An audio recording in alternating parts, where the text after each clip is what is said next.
I'd like to introduce you to Micah Haen and Welcome House and have him tell us all about the wonderful grant his community got to bring the third leg of the stool, nutritional intervention, into his treatment program, and the, from what I heard, rather amazing difference it has made both to his clients as well as some of his staff. Welcome, Micah. Hi, thank you very much. My name is Micah Haen. I am the operations director here at the Welcome House. We are a 82-bed sober living facility for adult males. Before we got the grant from the Health Forward Foundation, we kind of just went by the seat of our pants when it came to food and nutrition. We knew there was a connection between recovery and addiction and nutrition. We just never really had the capability or the know-how to explore how to make that link and how to solve that issue. Sure. Then when we got that grant, and they said, well, figure out how you're going to make this connection. So we got a hold of you guys, and just the education alone of what the staff received, and then the translation of how we could do training the staff and getting us knowledgeable about our own recovery, and because we're all in recovery too, and the nutrition that we want to have for ourselves. So it's more of the, not the do as I say, not as I do. It's more of the lead by example. Hey, yes. I do this and I do this and I do this and I feel better every day. Right. So whenever it was either higher protein or the amino acid supplements or vitamins or the exercise and all these things that we started putting in together, it kind of, you could see it not only in our staff, you could also see it in our residents. And that translated down to the kitchen about how we decided to serve food, portion sizes, as well as the amount of protein, starch, veggie, and the addition of the protein shakes that we have now, and all the the brain balls and all the recipes that we got to make more nutritional food. It just raised an awareness of, like, it's not just don't drink and don't use drugs today. It's also like, well, eat right, sleep right, and you'll start to feel better, which will transcend into, once you leave here, hopefully you'll take that, the knowledge that we give you, and take that with home to your families as well. And also training our culinary team to also teach classes now in nutrition, and how we can further ourselves in our recovery along those aspects too, has been amazing. And we've had a great population and an excellent response in that as well. Really? So the classes are going well. Tell us about who's teaching the classes and what the client response is. Chad is our food service manager, and he's been teaching the class weekly. And it's been, at first we did it during the day, and then it got to the point where the classes were growing so much that guys who worked during the day couldn't attend. So we said, well, we're going to start offering a night class too. So now we have a night class as well. So we can try to get as many guys in on the population as possible. And it just seems like every time we teach a round of those classes, whenever we put up the sign-up sheet to get more guys for the next round, that it grows. The amount of guys that are wanting to sign up for it grow. Unfortunately, our population, we have a high dropout rate. So the retention of the guys that make it, that start the class and all the way through completion of the class, stays pretty steady. But we do drop a guy here and there. But I do believe that the message is getting out, and you can tell by just by everybody's. We get a lot of donations of pastries and donuts, because there's still that idea in a lot of people's head that a bunch of recovering guys, they need sugar and they need all this. We end up having to redonate to other locations, other areas, because we just can't go through it all. We don't go through as much bread as we used to. We definitely don't do the donuts that we used to do as much. Having sugar substitute instead of the sugar has been helping out as well too. Having tea offered, not so much as the coffee and the sodas. I noticed that my soda vending machine revenue is down. Nice. Which it's good and it's bad. But from a revenue side, it's not as good. But from a health aspect, I can tell, well, then that's great. If guys are drinking more water, We offer a lot more bottled water. We always have bottled water on staff now, uh, Okay. throughout the house, and that's way more predominant than what we were, because it used to be just soda, Sure. iced tea, soda, Kool-Aid, and stuff like that was all that we would have in our kitchen. And Hmm. now I don't even think we have Kool-Aid. I haven't bought Kool-Aid in I don't know how long. I think Good. right now we are just basically tea and water, tea and water. I am really proud of how quickly you and your staff kind of got the concepts and shifted things up. And it sounds like the guys are just following along Mhm. because you're doing such a good job modeling it. Well, the important part was the buy-in of the staff to make sure that they go, hey man, try this out, take this class, do the best you Yeah, can do with it, and then yeah, and then try it on yourself. And then right. once we started doing it ourselves, it just made sense. It's easier to talk about something you're doing yourself. Like we're a 12-step model on Hmm. recovery. I can talk about 12 steps all day long, but if I'm not doing it, the person I'm talking to is probably going to notice that. Right, You know, right. and if I look, unhealthy, if I don't uh, constantly push my own health, I think guys would notice that as well.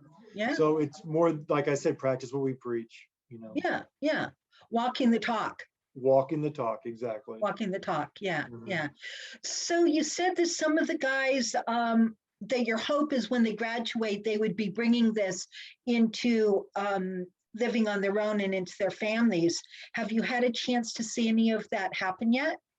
I can tell you that guys that I know that have graduated from here that were into that class that are still coming back to work because we have an aftercare program that Hmm. they have they are definitely still healthy, still moving, still bright-eyed. Uh, so you can tell. I mean, I haven't done any extensive research or survey Sure. after they left here, but I mean, that's not something I would shy away from exploring in the future. Right. I think that'd be a great idea at some point to Hmm. just do some follow up and see what people are retaining, see if your outcomes have changed, if people's ability to stay clean and sober is Hmm. lasting longer. Yeah, that would be a great thing to research that. I can tell you one thing that I do hear from guys is when they do move from here, Hmm. because since we cook for the guys, well, they don't have access to a kitchen, and Right. now that they're getting into an apartment or back at home, and they're starting to like the first thing I did was cook myself a meal, Hmm. and I like the fact that they're thinking about their food and their intake and their nutrition and everything like that. And I know it is a direct connection because Okay. it's So, something that we so taught here. I think it's yeah. clicking here and it's transcending because if they're taking the 12 steps out of here, they're probably taking everything else they learn out of here too. Absolutely, they are. Yeah, yeah. Now, are you making nutrition part of your exit interview at all or part of the written aftercare plan? No, but I think that would be a great idea. I mean, during this conversation, that's something I think I want to add to our exit strategy. It's insight. It's kind of never really been thought of, but I mean, we have a survey that I would be more than happy to plug a couple questions on Hmm. that. And Hmm. I could take that probably from uh, the nutritional survey the 5-day nutritional survey that Right. you aligned us with. I could probably modify something on an outgoing. Now that you've done that here, what do you intend on doing, you know, how much sugar do you intend on eating out of here? Or maybe even if they do come for our aftercare plan, I can ask them in this survey in the past here, do this survey again in the past 5 days. How Yeah. much of that? I mean, that would be a good resource tool right there. Well, I think that would be an excellent resource tool. But I think just in a written like aftercare plan, if they're committing to, so and so number of meetings or, are they going to get a sponsor? What they're going to do to keep their recovery going? If they can also consciously commit to eating protein, at least 3 times a day, cooking Hmm. for themselves, shopping for themselves, that awareness is in their minds when they go and start their new life. Yeah, especially, I love hearing that they're shopping and cooking for themselves and they're not relying on, the fast foods and, eating at places where they don't know what's in the food. I know Yeah, when a guy's cooking for himself, he knows what he's putting into it. So Yeah. that can give me, that That, gives me that. a little bit Now, of I a, don't remember, Micah. Are you teaching your guys how to cook and shop? what Chad does is he kind of did a little addition to a weekly shopping list. Like basically Mhm. what we do is we, through the grant, we also had this software where every meal he can type in the recipe and it breaks it down nutritional value. And we get that little thing that you see on the side of Yeah. a box of macaroni and cheese, whatever the nutritional, Right. Uh-huh. it breaks it down like that. And we can post that. So with that, those recipes and everything like that, we also have it online too. On our website, we've also posted those kinds of things too, what we're serving. Oh, what a great And idea. yeah, I didn't and know what, you were putting it on your yeah, website. absolutely. We started that too. We said, well, if we're going to do this, we're going to do it all the way. You know, we want the Uh-huh. community to know that we're going this route. So it has like recipes for, you know, this week, and so you can go on there, you can print them off, you can, you know, go that from that aspect Ah, too. And Chad's been pretty on top of that. And what he was teaching in the class was like, this is the kind of pantry stuff that you want in your, okay. you know, have, you know, make sure you have this, you know, kind of things, unspoiled, you know, some canned tomatoes all the way down to the certain herbs and spices that you want to have for this meal, you know. Right, right. Yeah. Nice. So he really is nurturing them along. Yes, yes. He's quite Yeah. well. So tell us about the grant you got and how you got it and, what Kansas City is doing. How we got that is I just know that one day our president Jamie was thinking, he's always thinking outside the box. Like, what can we Mm, do to increase the not only the program itself, but our outcomes of the program, and what is the best way to get guys healthy in recovery? Well, they also need to learn how to eat, sleep properly, and all these things. right. So he just, through our the grant writing that he does, I think he approached Health Forward Foundation and said, we want to start serving better food and we need to learn how to do it and we need money for that. Hmm. So what he did was he got the grant and it got allocated, and inside of there was an education portion, and that's where we got with you guys. Hmm. And then there was also the software portion, so I could buy the software so we could track how the kind of food that we're serving now. And there's also another tracking of where, since we source a lot of our food through Restaurant Depot, we also got Evco, which is a food delivery service, kind of like US Foods or Cisco. Sure. Yeah, they now are in our loop, and also with Harvesters, which is a local food bank in Kansas City, Missouri, we can start tracking how much actually is being either donated or brought in or purchased by the house. So we know, well, we're spending this much money ever since we did this more nutrition and more protein, and we're adding to this thing. We're not buying boxed items anymore. This is how much our cost of food is going to go up. So Okay. with that is how we kind of delegated, well, the education is going to cost this, the food is going to cost us this, and the training is going to cost us this. And then that's how he developed that number from there. And then Sure. they of course, you never get everything you asked for. They gave Right. us this amount. We asked for this, they gave us this amount, which was what we needed. And Yeah. with that, we were able to buy more equipment. Like we bought a nice blender to make the smoothies, and we Mm, bought another food processor to kind of help get the food, to make the whole process of making food a lot quicker and easier. Since we were switching over to something different, we wanted to make sure we had, appropriate storage containers, appropriate of absolutely. everything. Yeah. Yeah. Yeah, So it really increased everything, absolutely, the quality of everything. absolutely, Yeah. absolutely. So you got some money from the grant for better food and more protein. How are you going to continue to pay for better food now that you're going into a new fiscal year? But now that we're going into another year, now that we know how much it's costing us, Okay, we know that we can re-budget for it. got it. So Jamie can reallocate. Okay, well, now that we know that we're spending this much more a year, well, then I just don't spend that much money on the yard that I usually, because we put a bunch of flowers, and I way overdid it last year. We made it nice and pretty. And Jamie was like, do we really need that, or do we really need the guys? I'm like, we need the guys. Okay, So we move, okay, we don't do so much there, we do here. We sure. didn't have to do so much repair on one of our vehicles this year because we got an extended warranty added to it. So like the actual warranty, anytime that we go in for maintenance or anything like that, that gets covered. So Jamie's a pretty good financial wizard. He can find out where to get it from. So he just takes it from this point, puts it over here, and moves stuff around to make it all happen. Smart, yeah. Yeah, And I really think good. the fact that you are now tracking how much the food is costing is going to make it a lot easier to do that. Absolutely, because then he knows on a consistent year-to-year basis, unless the cost, the cost of protein does go up and down. It does Sure. fluctuate. So we are subject to the market, and he understands that, and he knows that we are going to maybe hit a margin higher there, or maybe another margin lower there. But also a lot of the things that we did do with the fresh vegetable aspect is we started talking to after the harvest, and we started talking to Nourish KC and a couple other local farmers that, well, when they take stuff to the Brookside or the downtown farmers market, whatever they don't sell, it goes to this place called After the Harvest. And they're an organization that goes around to organizations like ours and says, well, here's 100 pounds of beets. Here's 100 pounds of onions. So nice.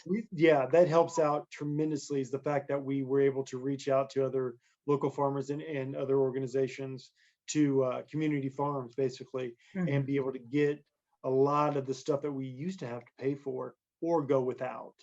Sure.